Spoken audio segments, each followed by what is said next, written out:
everyone, and welcome to the Brewers Spotlight. I'm your host, Ed, and today I have with us, if you could please introduce yourself. Yeah, hi, I'm Matt. I own a small brewery in Kankakee called Knack Brewing Fermentations. And Matt here is a home brewer before he went pro. So for more of this interview, you're going to want to go to our web series called Going Pro, and you'll get the other half of this interview where Matt talks about everything with opening a brewery from the home brewer perspective. Good stuff, good stuff. But today we're going to talk about Matt's home brewing background. So Matt, how long have you been home brewing, and how long have you been a member of Boss? Yeah, sure. So I have been a home brewer for about 12 years or so, something like that. It's been a hot minute. I've been with Boss for not that long at all, about a year. And I just totally forgot about it and realized, what am I doing? I'm trying to start a brewery. I'm not even part of the homebrew club local to me. So I joined. There we go. There we go. And so the home brewing question that I always like to ask people is that first home brew. Do you remember what you made, and how was it? Well, I decided to make a Pliny the Elder clone. A classic. Yeah, a classic. I saw a ad, or I don't know how I found it, but someone was selling a Pliny the Elder, some website was selling a Pliny the Elder hop kit. Actually, well, to me, I had no idea about brewing in general. I was just like, oh, this is everything I need to brew Pliny the Elder. I get the things in, and then so I actually bought the kit before even knowing anything about brewing. Come to find out, all I bought was the hops. So I had to figure out, oh, there's grain that's involved. Got the grain. And then I decided, I was like, okay, well, all I need is a pot, right? So got the pot. Oh, you know what? All I bought was grain. I didn't buy syrup, so I need to extract the sugars from the grain somehow. So I found a website that taught me how to brew or make a mash tun out of a cooler and a braided hose. So yeah, I made a Pliny the Elder clone. It took a while to kind of accumulate all of the materials, as this was about 12 years ago, so Amazon Prime wasn't really in existence. Wasn't a thing, yeah. No, not really. Homebrew shops were real slow and sort of few and far between as well. Ended up brewing that. My mash, I don't know what I was thinking. I had no sort of process knowledge about what a mash is. I was just mixing the mash as I was lautering, just totally negating all of the benefits of grain husks and filtering the lauter off. So it was really gross, and I ended up boiling that, and I bottled in plastic bottles with screw tops, with carbonation sort of drops. Yeah. Ended up not being patient enough to wait the 2 weeks, started opening them. There was so much sediment and nonsense at the bottom. It actually tasted like an IPA, so that's a good, thing. It kept you going. It kept me going, but I was like, why don't I just kind of get a little bit better at this? Flash forward like 8 years, I'm finally a little bit better at this. So really, I sucked for the first 8 years. The last 4 to 5 years, I've been okay.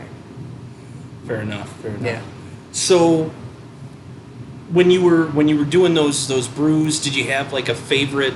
So the IPA, I understand it if it didn't quite work out the way you wanted it to, but it was enough to keep you going. Mm-hmm. The thing that I always like to ask is that still the style that you go for? Are you an IPA heavy centric guy, or are you more into other things now? Sure. What have you stuck with? Yeah, I really like a good West Coast IPA. Had my little hazy days thing for a minute. Heady Topper had a big impact on me at some point. But I find myself only really able to drink a smaller amount of IPA. I'm really into the more drinkable lager hybrids, like a Kolsch sort of beer. Okay. But yeah, I do like an IPA still. Don't get me wrong, but I prefer a lager. I get that. Mm-hmm. So, when you were homebrewing, yeah, did you have a particular favorite tool or a piece of gear or whatever, whether it was brewing or bottling day or or even serving, whatever. I mean, like, did you have a particular piece of gear that you really like? God, I love this piece of it all. Like, out of all of it, that's the piece that I just love the most. Anything? For the first 8 years, no. I was basically brewing on trash, and I bottled like twice, and I hated it so much that I bought a keg system without a refrigerator. So it was just like kegs and a CO2 tank and a regulator in my parents' garage. Yeah, I'm kind of young. I lived with my parents 12 years ago. Sue me. And yeah, I was just kind of dispensing this like lukewarm beer from these kegs that are just sitting in the garage. But no, I'd say that my favorite piece of kit was I finally picked up a stainless steel fermenter from Spike, the Flex Plus. Okay. It allowed me to do pressure transfers. I was also able to, that whole pressure piece, I was able to put CO2 on the beer, so when I cold crashed, I wouldn't have a sort of imploding vessel. Yeah. Or suck in. So you went high end. You went high end on that gear. Yeah. Nice. Yeah. Yeah. In my former life, I was a salesman. Serious Business. I'll tell you what. Seriously, you know what?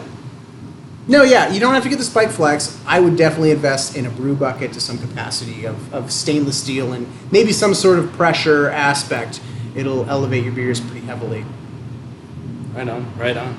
Is that gear like the piece of advice that you would give to new brewers, or is there something different that you would give to somebody just starting out in the hobby, like, or somebody new to the club, like, where you're like, hey, I'm pro now, like, for sure, this is what I would recommend you do if you like what I brew or whatever. Yeah, actually, I have a lot on that. Not a lot. I'll keep it brief.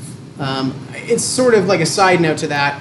That allowed me to be able to control my fermentation temperature. I feel like a lot of new home brewers are gung-ho about recipe design. It doesn't matter, really. I mean, you can have the best recipe in the world, but if you ferment it hot or, too hot or too cold, or just, there's a lot of temperature swings, you're going to have a trash beer. If you have a trash recipe, but you ferment it like a champ, then you will want to drink all of that beer, rather than it being something in your keezer or bottles that you just, like, your friends come over, they don't bring beer, and you're like, you can drink this, I guess. But yeah, I would say, don't focus so much on recipe design. It doesn't matter. Really, I mean, it does, but in the grand scheme of things, if you flake out on your fermentation, you're going to have a bad beer. You're not going to like it. You're not going to want to drink it. So fermentation temperature controlling the swings. I like it. And keeping oxygen out of all your beer, post-fermentation. I like it. All right. Now we come to my favorite part. Ooh. And it's the part where we drink. Oh. Right? We just happen to be, drinking. Yeah, I just did.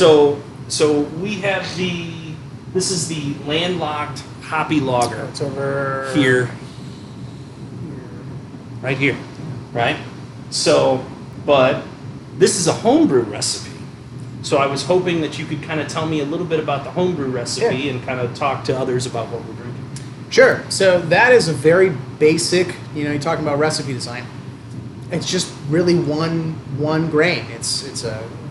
I'm using Breeze's Synergy Pilsner, which is more like a continental-based pils from Europe.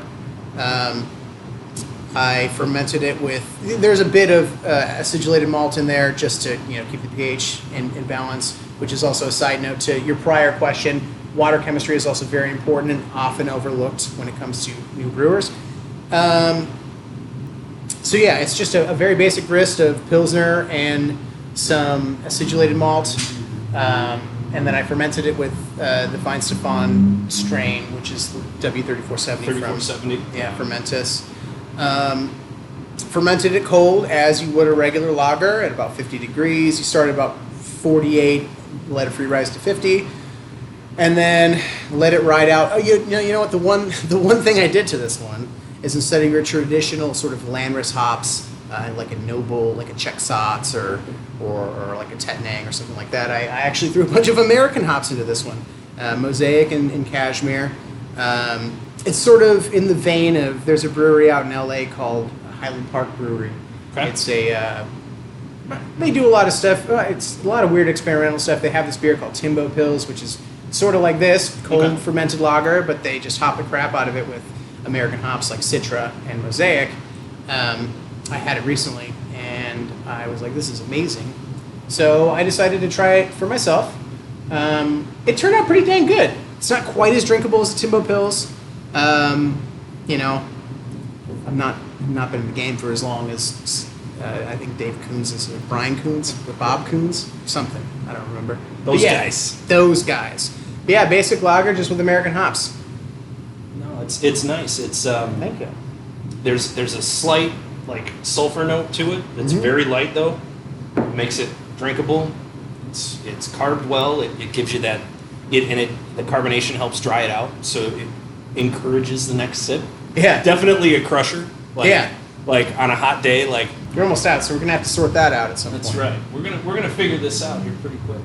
So, with that said, this has been your Brewer Spotlight. Again, cheers to you, Oh Matt. yeah, cheers, Ed.